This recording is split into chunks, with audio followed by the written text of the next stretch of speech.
Alphonse Mucha, Make Your Own Masterpiece coloring book for adults. He tended to do younger women. He was famous for that. I'm just going to try it out just to see what happens with this when I wet this paper with water, and it looks like it's blending pretty much okay. Watercolor pencil tends to be pretty fast in comparison to other watercolors because, well, you just have a huge amount of control versus what you do with regular watercolors. And I don't really use my watercolor pencils except for occasionally and for thumbnails and such, but this is a really good opportunity to get back into doing a relaxing piece that I didn't draw from scratch. And it actually gives me a little bit of a sad tinge because I like doing all my own drawings. But I think that I definitely agree with what the studies say, which is that even if you don't draw and you just color, coloring has great capacity because it makes you think of, well, first of all, it gets you out of your own world. It's escapism. But also it is a good way to make sure that you're thinking about something in a puzzle sense, which always makes your brain work, which is you're looking at colors and shapes and filling stuff in. And it's not just a for kids activity, especially if you decide to do realism and shade. So I'm laying down one even skin tone first, and I'm gonna go back in. And this is, like I said, not watercolor paper, so let's see how much I get hindered by the end of it. If it ends up warping like crazy, I may not go as realistic as I'd like. But what I'd like to do is maybe make it as close to his painting in realism by the end of it as possible, because I think that would be the most exciting, is if we can make it into sort of a real Mucha type painting. And I think that also when it comes to the lines everywhere, probably come back with a marker and make them thicker and into his lines when it comes to the outlines, because he was really great with those Japanese block print inspired thick outlines. He worked in the Art Nouveau period, and he's actually become emblematic of the Art Nouveau period. But Alphonse Mucha didn't like labels. He didn't like being told by people that he was an Art Nouveau painter. He didn't want to be labeled as any particular movement or period. He thought he was his own painter, his own period, and and he was in some ways right about that, because I don't think anybody else, or very few people I should say, have the amount of creativity that he did. But he definitely had a huge amount of influences, and he did belong in this Art Nouveau movement, which is sort of a cool turn of the century movement that had a lot of Eastern inspiration mixed into Western art. It was called New Art. That's what Art Nouveau meant. And you can see for Mucha's inspirations not just the Japanese block prints, but also Islamic art and all of the arabesques and circles, and also all the botanical and floral designs that he uses. So he had a mix of Middle Eastern, South Asian, Mughal, Persian, and Eastern Japanese art as his influences. So you can see this, there's a little bit of warping here. You can see that this paper is sort of welting here, and that's probably going to be a problem throughout because, like I said, this is not watercolor paper. Because this is one-sided, I don't really have to worry about doing the other side, and I will definitely probably end up ironing this or putting it in between two heavy pieces of paper, because that's not really the effect I'd like. So let's hope that that'll work. I'm also going to go back in and see if I can add the shading. So you tended to have large blocks of color, which is what is representative of the Japanese color block prints that he was inspired by. So there's not going to be a huge amount of shading, but there is going to be some shading. So I do hope that I can do that. I see the paper peeling up underneath my brush. It's peeling off like sunburned skin right here, but it's not a good idea to, I guess, do many layers on this, so I will be careful. Let me let that dry off. One of the things you can do for paper that doesn't have sizing is switch to a really waxy thing. So crayons are waxy and you can use them dry. If you want to use them wet, try not to use that much water. So let me try to limit how much water I'm adding. Turn this into a watercolor crayon painting if I feel like this is going to be something that doesn't work. Because they bring so much of their own wax with them that they sort of tend to add like a veneer of sizing on it that allows you to blend, and it, surprisingly enough, also makes the paper warp less. Wax to paint to water ratios for this paper, because you have a very nice gelatin sizing in watercolor paper. It's also a much thicker paper, so that also keeps it from warping, and it's 100% cotton. It's not wood pulp or cellulose or whatever if you're using a real watercolor paper. It's probably one of the reasons why I don't get very many coloring books is apart from doing the drawing on my own or doing original pieces, or if I want to do a study, I want to do it on something really nice, like do a canvas or a watercolor paper study, because you could really go to town with your blends and, you know, really experience doing the actual artwork. Whereas with these papers, I think unless you want to play around with markers or with something that is not going to beat up the paper too much, you're sort of stuck. I think dry media is a better idea, and I'm not much of a dry media person is the other thing, so I think you could probably do more layers with dry media. Add in some watercolor crayons that I have sitting in my palette, and as a result of that, maybe it'll blend better. I get to choose the density of the color and I bring it in wet, so it comes in wet and there's not additional warping as I try to blend the dry color and make it spread on the paper. So I think that's a big reason why this works better. That's not such a bad idea to just switch to this if this will save the rest of the piece. Orange color pencil, and I'm going to try to lift it up from here and see if it makes it any more even on the actual paper. And I just wet the tip of this in my water glass before I started coloring on here, because obviously this is not paper, it won't color on here unless you get it wet. So I got it wet. Let's see if I do this and this works any better. I wanted to use dry media, I should leave it dry, and if I want to use wet media, maybe I should come on with it wet, because what it does is that it doesn't leave me with very many hard edges to blend out in comparison to when I'm doing that by bringing it in dry and then trying to blend it out. The sizing is lacking on this paper, it's probably non-existent, so it probably just doesn't want to blend on to the paper. It wants to keep the hard lines of the color pencil. So in order to prevent that, probably the best way to deal with that is just to bring it in wet like that. So I am going to switch from the color pencils to watercolor crayon, because as I said, it seems to be giving me less lines. Get out my other brush. Make sure I've got eyebrow blends. This eye socket is round, so that looks fine. It just means that it is risky. It does mean that it's not going to be as successful as watercolor paper, and you really can't change it. There's not much change possible here. This is why I hate coloring books. This is why I prefer to use watercolor paper. I think even if you don't know how to draw, you're probably better off just tracing something or drawing it onto or drawing a simple thing onto your watercolor paper and using that. I think it's all about the paper is what it comes down to for me. If they really made a coloring book that had real watercolor paper in it, then I think that it might be worth somebody's time. But maybe if you just use markers, because that's what I'm ignoring. I'm ignoring that some people just use markers, or they just use dry media like color pencil. It's not a happy prospect to think that I can't come back and blend any of this, that I only have the one shot at it. Kind of like working with ink is what it seems like. It feels like if you're working with ink, and we've done that before, but that's, if you're not signing up for it, you don't want to do it. So, you know, so you're basically saying, well, I didn't sign up to work with ink on this, so why is this behaving like that?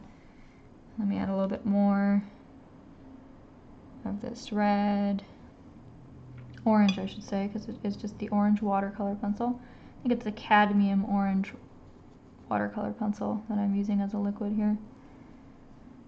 There's really nice colors though. The Faber-Castell does liquefy much nicer than watercolor crayons. If you used it on watercolor paper, you'd be able to see the difference. You'd be able to see that there's a really nice slimy, slippery, silky fluid that comes out, where versus if you use the watercolor crayons, it definitely is more waxy. And let's see, I'm going to probably try to leave this area of the face alone, because like I said, I just don't see me being able to lift that very well. Looks like the artist left out this illustration's eyebrow on this side. She's supposed to have another eyebrow, and apparently he thought she only had one eyebrow because he stopped after that one eyebrow. I don't even know actually if this paper is good for Copic markers, because you know it's not a very thick cardstock. It's a very thin cardstock, so I think it's probably a good thing that there's only one painting on each paper, and on the other side of the page there's not a painting, just a description of the next painting, because I really don't see how you'd be able to use both sides of the paper, especially if you're using marker or anything like that.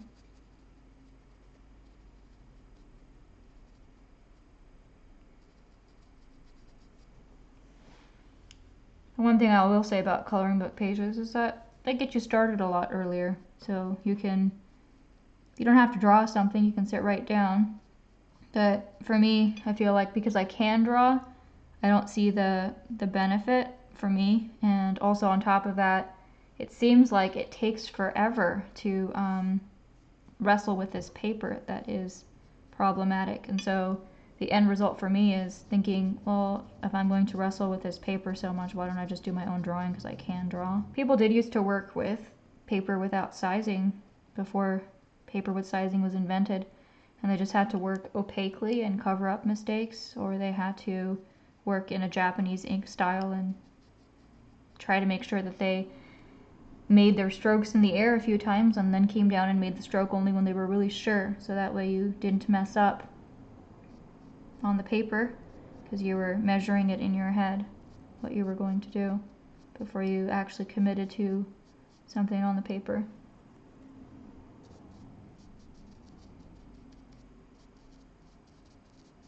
We're all spoiled because we're used to using wonderful Arches watercolor paper, or even the other watercolor papers that are all artist quality, whether they're from Fabriano or Sennelier, or, we're just used to papers that have sizing, so we're not used to things not working.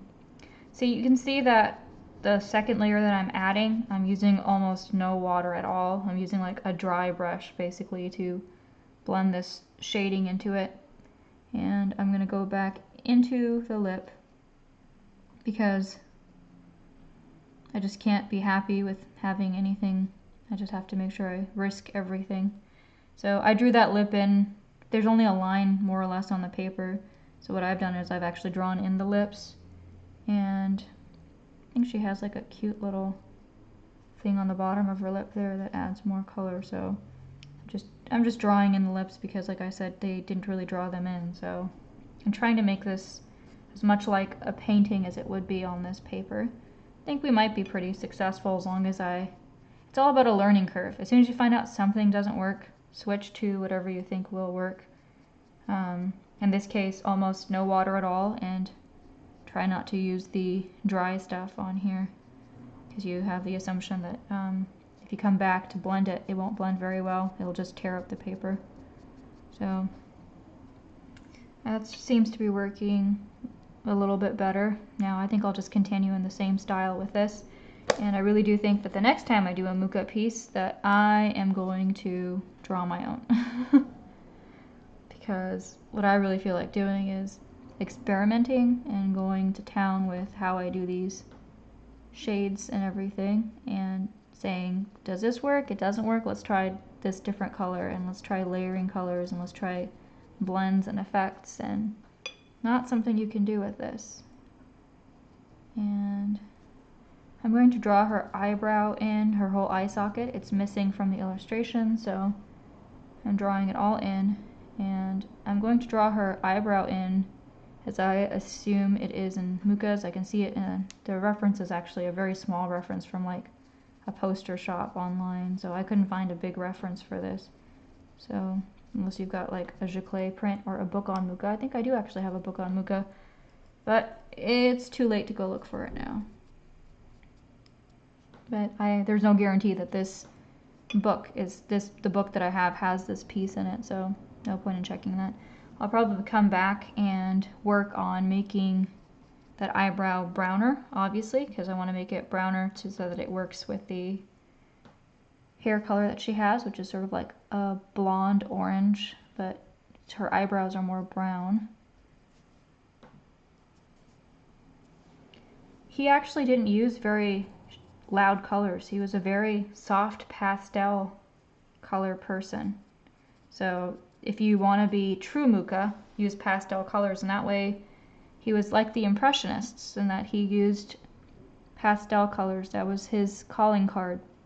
And he was, I think he was good at playing some instruments initially when he was younger, and I think he could have made his living being a musician, if I remember correctly. And then I think he decided that he was just always in love with drawing. Obviously, somebody who's going to come out with some stuff as beautiful as his has a natural knack for it, and I'm so glad that he did follow that. He's originally from Czechoslovakia. He had Slavic and Jewish roots. He was living in Paris, and they needed a poster for Gismonda, which was a theater play, and that starred Sarah Bernhardt, who was one of the most, actually the most famous actress in Paris at the time. And it's funny because I saw a photograph of her in one of the fine art museums in San Francisco.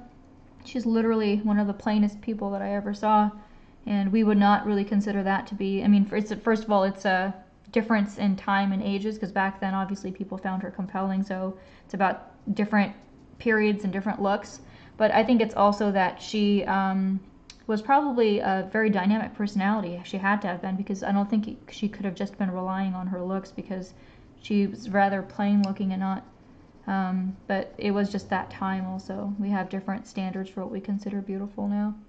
But she was aging, I think, by the time he was doing this poster for her, and he actually helped give another sort of boost and revival to her career. It leads back to the Art Nouveau period, which is inspired by Japanese art, Persian art, Mughal art. So those three art regions were doing this sort of line drawing and graphic art style, and simplified and sort of very much for effect and composition type art. And so that did in turn affect how people were doing newspaper art, which led to Superman comics, and also poster art, which is where Mucha falls in. He did a lot of poster art, and he was borrowing from those Eastern woodblock styles, and also Persian and Indian and Pakistani style miniatures. And Mucha is definitely a direct influence, I should add, on comic book illustrators like Adam Hughes. He's a direct influence. Adam Hughes mentions him all the time, and also you can see it in how he does a lot of his stuff. So Adam Hughes talks about how when he drew the Wonder Woman covers, because he did a whole lot of them, or when he did the Catwoman covers, since he uses Wonder Woman's lasso as a circular thing encircling her, and it looks very much like what Mucha does with these halo type effects. Adam Hughes did that for the Wonder Woman comic books, and he's mentioned that numerous times. Also, the way he does really dark outlines and then does double outlines with his Copics, and then does a white outline outside of that. That's also something that he got from Mucha, and he talks about that, about his DVD a few years ago when it came out. Adam Hughes talks about how he used Mucha's art as an inspiration throughout the entire time that he's drawing that mermaid demo that he does on that DVD. And Mucha himself was influenced by artists from the East, so it's kind of like a big sharing party, honestly, for artists and illustrators, where everybody's happy to say, hey, this person had this idea, now I'm going to jump off of it and do something more. So they actually saw artists in the East, and they liked what they were doing, and they sort of gave a Western spin to it, and then it just kept going and going and going. And the Art Nouveau period, where this East-West marriage happened between art. And yeah, that's where comic books were launched. When you do ceramics, you only have to worry about the actual shape and trying to create it somehow. You don't have to worry about values. You don't have to worry about anything but the local color. In fact, if you try to make stuff with anything but the local color, it can actually work against you. You end up having a situation where if you have a 3D piece, you make the shape of it. Like suppose you're making a head, right? Suppose you're making a skull or a head. If you draw it on paper and you want it to look realistic, not only do you have to get all the shapes and lines realistic, but then you also have to do all the shading, values, contour lines, colors, shadows, lighting to make it look right.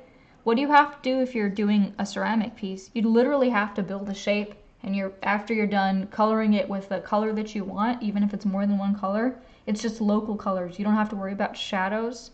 You don't have to worry about values. You don't have to worry about contour lines, because it happens naturally. It exists in the real world. It's a 3D shape. So The light in the room will give it shadow. The light in the room will give it value. It'll give it contour lines on its own. You don't have to do any of that stuff. Whereas when you're painting, you have to do all of that. And if you want to make it realistic, otherwise you can, have something that's less realistic. So it is interesting, I think, how if you have seen sculpture, you might actually think that it's harder. My experience was, and I'm not saying everybody's experience is going to be the same way, is that sculpture is actually easier than doing stuff on paper, because you do the shape of it and then the next thing you know, it's basically its own thing, and you can do the local color. And you probably don't want to add shadow colors on it, because in the wrong lighting, that'll be confusing to people. They'll work opposite to what the lighting in the room is for a sculpture. So you want to just make sure that it's just the local color, and after that the lighting in the room will do all the work for you. So I always found out when I was doing sculptures that was a simple sort of like, wow, you get to skip all these steps. No realistic shading, no shadow coloring, and no like other colors and anything. It's just a single color, the shape, you're done. I think if you work in 2D as an artist, you'll find that literally you'll probably have a lot more success than if you've never drawn anything at all and you go into ceramics. I mean, I know that it doesn't always work that way, but that's been my experience, is that it's actually very intuitive.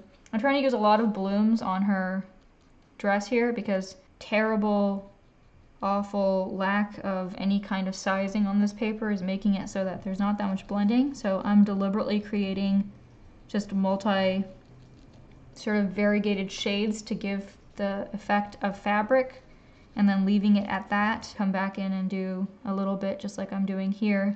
Immerse yourself in whatever this paper is, just accept it, and then after you're done accepting it, you can work with its limitations instead of working against them. That's been sort of my experience with any kind of paper or medium, is that once you realize how a medium works, better to work with it than against it, and that includes the limitations. Because it's fun if you don't fight it. If you start fighting everything, then it gets to be a real exhausting chore by the end of it, right? Mucha was one of them. He didn't just do graphic poster art. He did oil paintings, he did architecture, he did jewelry. I feel like it's almost a responsibility to dabble in as many things as you can to see what sticks and what works well. You can make anything your canvas, it doesn't matter if you're working with jewelry. You can make the metal and the gems and that your canvas, and and make the gems your paint, and as your colors. It's been the experience for me, is like working with jewelry and working with fabric and thread and embroidery and sewing and ceramics has made me better as a painter, has given me ideas for things. So I think that can happen for all artists, is that you can end up having all these amazing ideas as a result of crossing over different fields of creativity. Everybody's going to have some limitations. So I have some health and family issues, and other people are going to have other issues. Are going to have a real job that they have to make money for, and that's also something that I've had to struggle with, is how much time can I put into my art.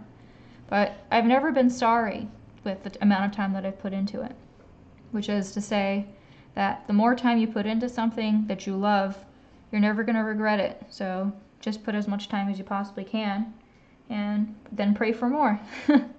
Put in whatever time you've got, and then pray for more time in the future. He just has so much to offer if you think about the style. I think it's less about the shading. He's not really the person that you're thinking about as a master in realism when it comes to the coloring, because he's simplified it. He's turned it very much into a graphic poster design, what we see in comic books too, which is a simplified version of coloring. But what he does do amazingly well is this composition, this dynamic composition. Again, something we see in comic books. And here it's just a big blank white space. He had like a marbleized texture in each of these circles and pastel rainbows going through this. So that's what we're going to try to emulate for this as well. And when I'm all done, I'm probably going to come back with a marker and make all of these lines darker so that it looks much more like a Mucha illustration instead of it being a coloring book page with very faint outlines. I'm going to go into doing the hair now. Let's do the whole thing in orange first, in yellow-orange I should say. He has orange hair, an orange dress, and orangey, pale orangey, peachy coral skin. So they're all in the family of orange. I'm making it more contrast heavy just so you can see it better. And you don't feel like I just used one color for the whole thing and you lose interest. They did seem to have these pale pastel color schemes, and they weren't heavy on the contrast. They weren't heavy on the contrast. So they were already muted as a result of being pastel, and then they were further muted by being sort of really similar family of colors for this piece. If you go and look it up, the biggest contrast in this piece is the blue in the circle back here. Exaggerate your expression that you're going for and exaggerate the pose and body language that you're going for, because when you go to illustrate it, it's going to look better. You see that in comic books all the time, where the villain really poses like a villain and the superhero really poses like a superhero. This is a color scheme book, and I think the last time I used it was the video that I made of it that this person's talking about. So I totally should use this book more. It made me think of Mucha today, because a lot of these color schemes are like these pastels and they're sort of similar to each other. So if you have a coloring book that you're trying to color, and a coloring book page, or even just a regular painting of your own, and you don't know, you can actually turn to a random page and say, I'm going to mix these colors today, or get these paints or these markers out, and you'll get a mood, right? It gives you a description of the mood. It, helps you understand what you want. It goes into different color families. This is for painting like home interiors and like walls. So this is just like a random flip to a page and choose a color scheme type book. There's other books that I recommend that are for color theory. Area under her eye, because what he's done that this illustrator didn't do, he drew in the eyeballs. But what Mucha was doing was he drew in the shadows underneath her eyes from the eyelashes above, and also the eyelashes above creating that shadow. And he's the person who did this coloring book page illustration for the book lost that. So I think in order to make this romantic in the capacity that Mucha was making it, we have to come back with the darker smudges for the eye, even if it means you lose a lot of the detail in the eye, because she is looking down. So better to copy him and get the sweep of that down where the lash and shadow from the lashes, than to make it look like she's sort of half looking down and then has no eyelashes, which I don't think is a very intriguing look. So I'm going to go back in and add even more dark for the eye area right there. And sometimes when you add in a lot of dark in an area like this, but just add in some shadow, it adds some great mystery for what is not visible. So you just basically assume your eye imagines things, and that imagination is actually better than you painting in the detail, because it leaves it as an alluring mystery for the viewer, right? You as the viewer get to decide what's going on. So go ahead and did that for that part of it. Added that. I think it looks more like his piece now. If you go and search for it. Again, I got only the teeniest reference for this piece because it's not available in large size. Okay, so what I've done is I'm drawing in the eyebrow now. The illustrator for the coloring book left out the eyebrow, and so I first drew it in orange when I was here earlier, and now I'm drawing it in again in the brown, and I'm trying to taper off the edges because real eyebrows don't go drawn in like with marker, even though you'll see people drawing them on their own faces that way too, and you're like, I think people should just leave their eyebrows alone, because eyebrows have this nice wispy feathery look that goes from small hairs to large hairs. And I think the natural soft look is so much more flattering than anything that's drawn in. I go back in and add a little bit of shadow also to this eye socket area like I was doing before. This is a very similar eye shape to the Clive studies that we did, where somebody is looking down, so you spend more time on their eye socket than you do on the eye on the inside. But it ends up being just as much work, in the end. In the end, it ends up being just as much work, because you have to make sure you shape the eye socket and get it right. I'm going to get those nostrils again because they've faded, which is something that happens in watercolor, as we all know. Get the inside of this ear. These things might all fade again, so I might have to come back. And now you can see that her face is standing out in much better contrast than it was before. And the lips are in the reddish orange that I did, but I'm going to add just a little bit of shadow in a few areas at the edges of the mouth, where the mouth tucks in to the side of the lip area. And go ahead and add a little bit of shadow. We'll just give it a teeny bit more depth. This is a coloring page. The paper is awful, but why not push the limits, right?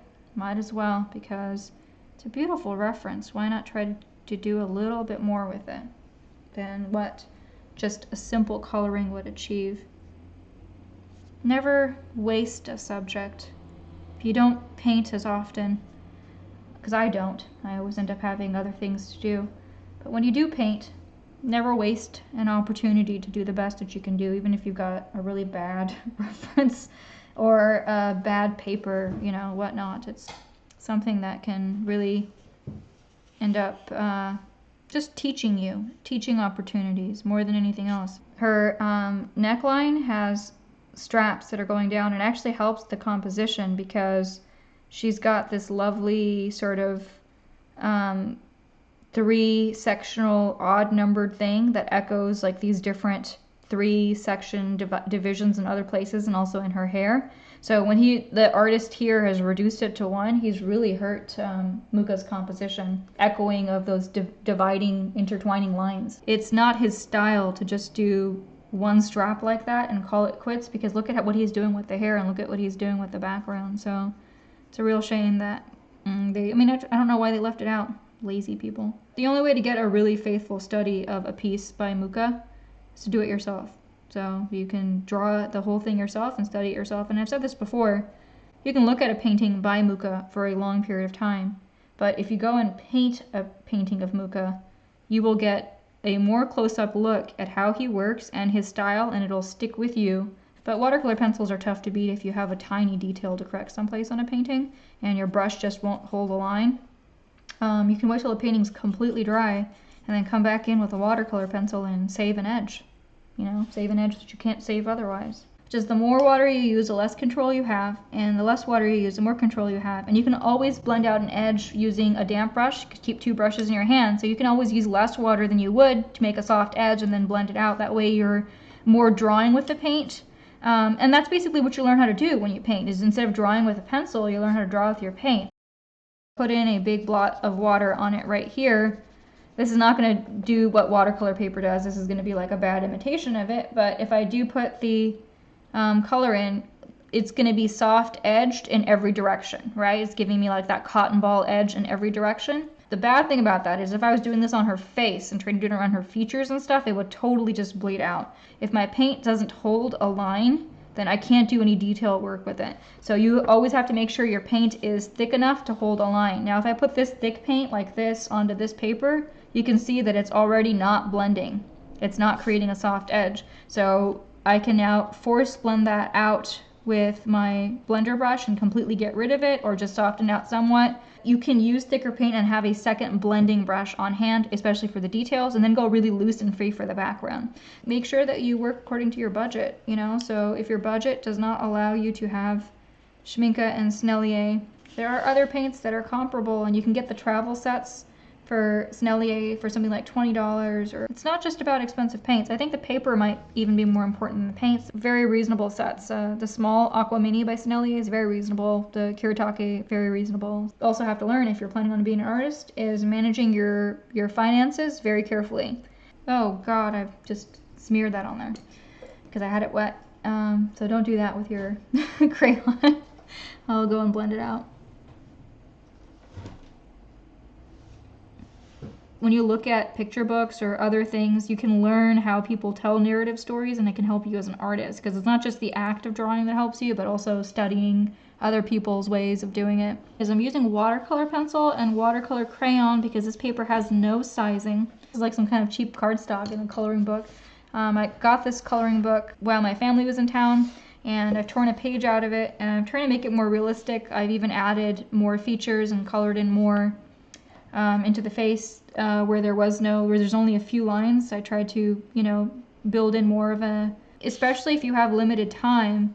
I don't mind the coloring book idea, especially for an artist like Mucha, who is an amazing Art Nouveau artist who worked in this great style that inspired comic books and also is such a great diverse amalgamation of cool styles from the East and the West. He did these posters that merged Japanese block art and Persian miniatures and arabesques and vegetal art into his work, and you can see it all at work in even just this one piece with the circles and the arabesques and the hair being from Islamic art, and you can see the Japanese block influence from the graphic lines and also from the Mogul miniatures, the graphic lines and the watercolor and gouache pieces they have in that part of the world. It was mixed with the West in the way that he's drawn it to be more of a, cherubic, realistic person instead of a more cartoonish person, the way that they do with a lot of those Eastern pieces. So I think his style is an amazing mix of East and West.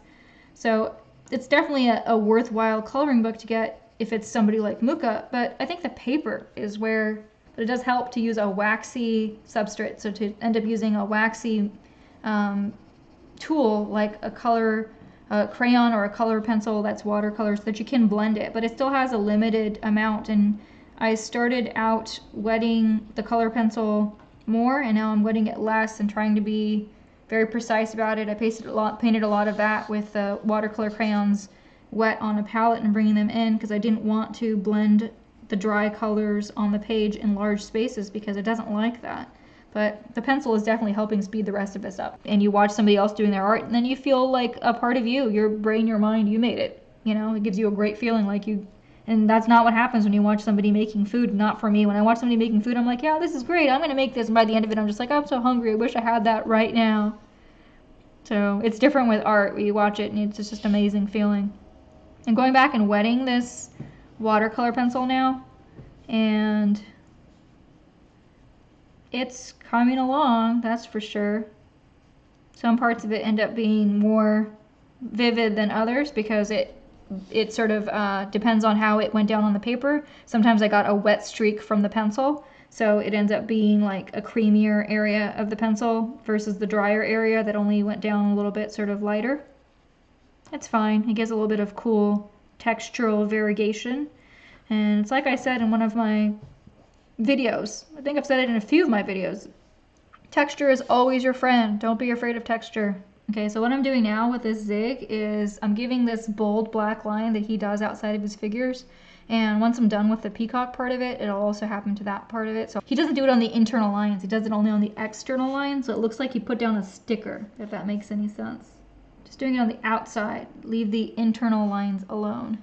And that's what makes it look like a Mucha piece. And remember, I did a lot of really delicate buildup of little colors and shading for the eyes and stuff there, so you wouldn't want to do it with the marker there anyway. One of the tips that I've given you guys in my videos is if you want to use a marker color and you don't have the tip fine enough, to scribble with the marker on your palette or on a little piece of plastic.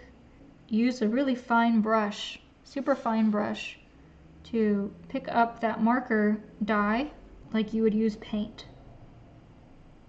Because that way you can save, turning teeny eye areas or mouth areas or anything really delicate into a giant blob.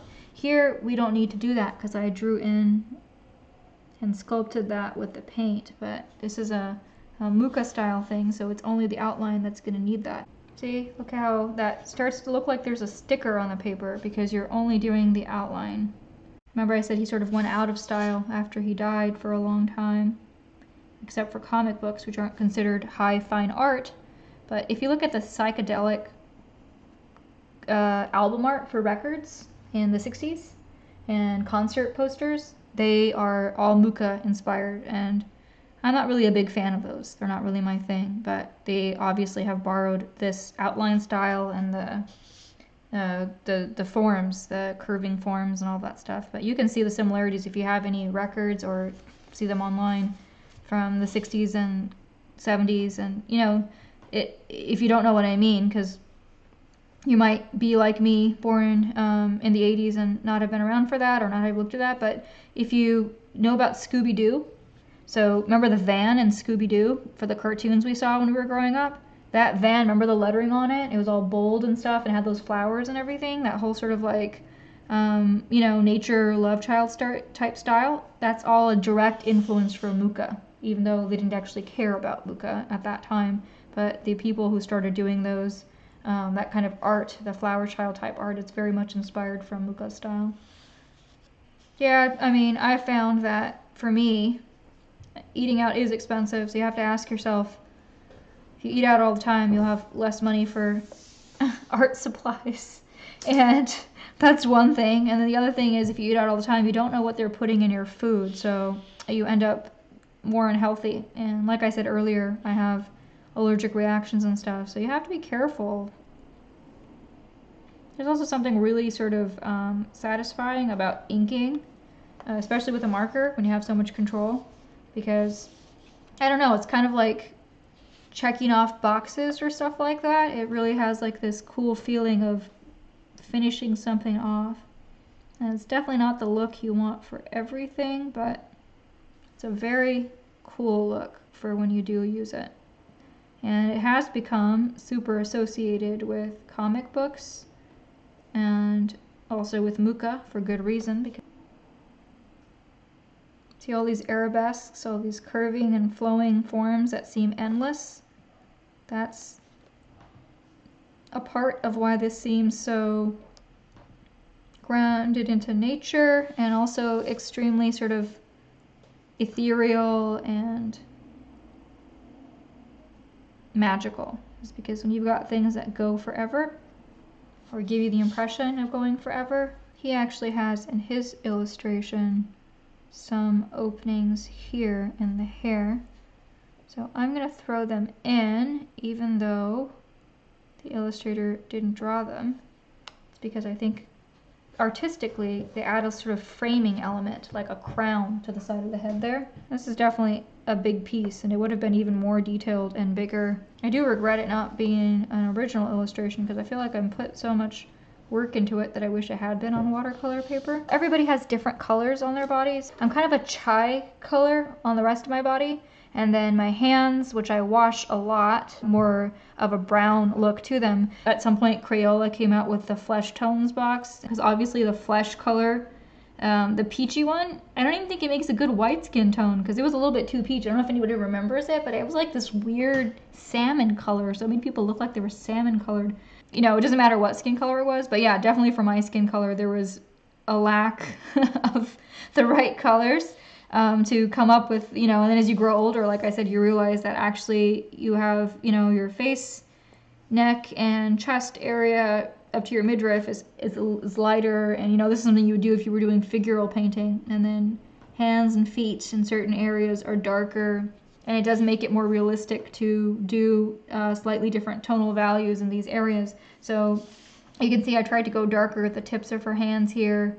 And if I was doing this more realistically, I put a little bit of shading right there, but I would also put the outside of her elbow should be a little bit darker, and the side of her hip. There's certain skin in certain areas that has different texture, you know, so that your softest skin tends to be lighter. Double-ended, so you can do a thick line with one side and a thin line from the other side. It's also pigment-based, waterproof, and archival. So I read something that Mark Twain said about when he was visiting British colonial era India, which at that time included Pakistan, which is where my parents are from.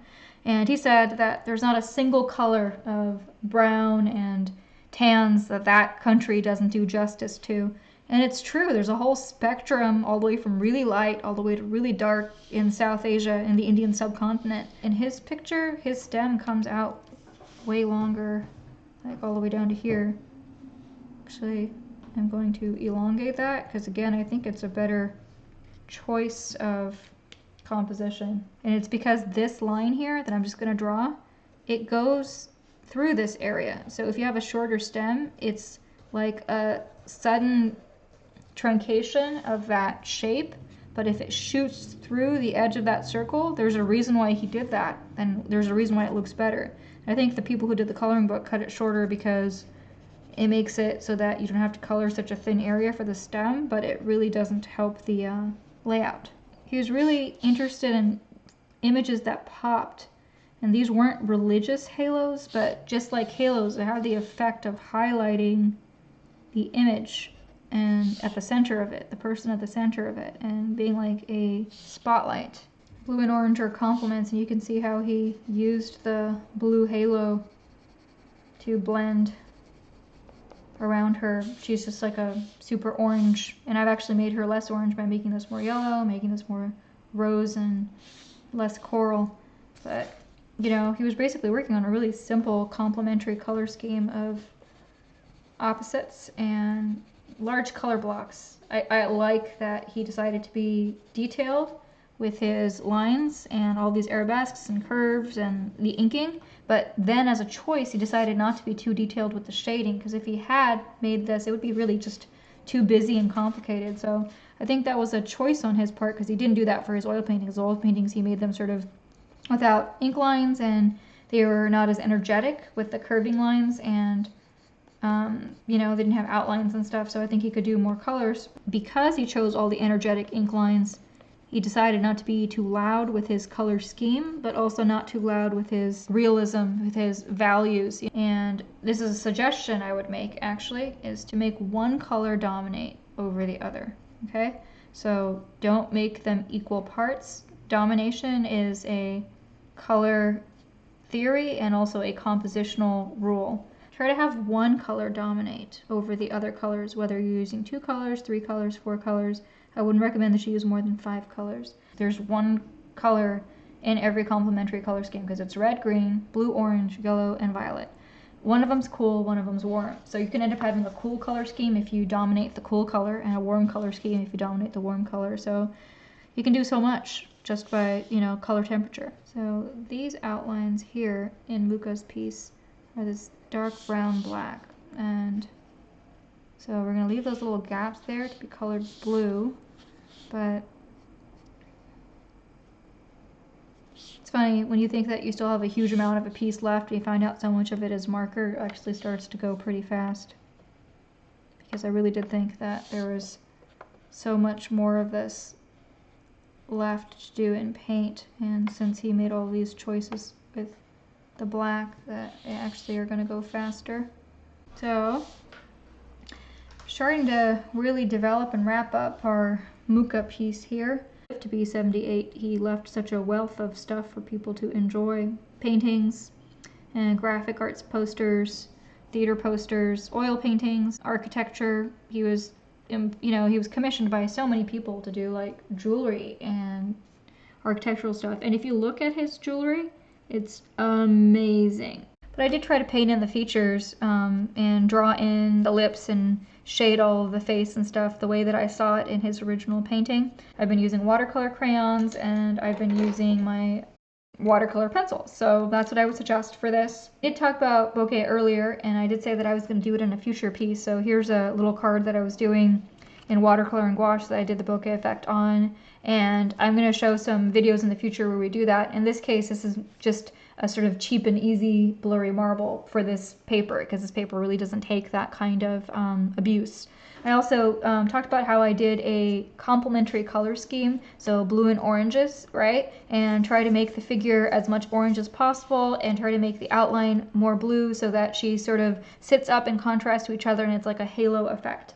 And that's what he did, and that's what we were emulating. And also think about why he made choices, why he made curves. For example, in the coloring book piece, the illustrator who did that did not bring the stem down all the way to here, and I redrew it so that I brought the stem down, because again, if this pierces the circle, then she also pierces the circle and brings some kind of energy outside of it, and it becomes not symmetrical, it becomes that organic. There is a sort of sensual tension to it, right? Keep in mind, why he did different things. So this is cool. Again, it's next to her orange, so it's so that she won't blend into the background and vice versa. Also pastel colors, not bright vibrant colors, so that the ink work and the lines take the center stage. That's the dominance of this. It's not the colors. And also of the colors, which one is more dominant? I'd have to say that the orange is more dominant if you look at his full painting, because it's just the halo in the full painting that is blue. But in this piece, because they've cropped it for this page, the blue is fighting for dominance with the piece because you don't see the rest of her figure. And in the real piece, her whole figure goes down and it's still orange, and so is the rest of the background. If I outlined all this stuff, she would start to squeeze back down onto the paper the way that comic book pictures do, where you think that it all looks sort of cartoony and graphic, but nothing is popping up. Because she is outlined just in the outline part of it, but not in the inside lines, she pops up and the background stays down. Basically has the effect of a shadow underneath her where she's above the rest of the paper. So it basically fools your eye into thinking you're seeing a shadow around her because she's higher up. So that's the effect. It's only my second coloring book, but I don't think I'm going to do too many more pages in it because I don't like the paper. If you can't draw, this is a great resource, but if you're trying to do wet media, you might hate this paper anyway. And also they leave out a lot of the details. She has several chains coming off in the original piece. There's 2 more down here, 2 more down here, so there's like 3, and it matches the many tendrils around her face and the many different circles in here. So I hope you guys enjoyed this. I will sign out now, and I will post the finished picture to Instagram, and also the edited version of this horrendously long stream I will be putting onto YouTube. So thanks, and until next time, magical painting adventures to everybody. I love you guys. Bye.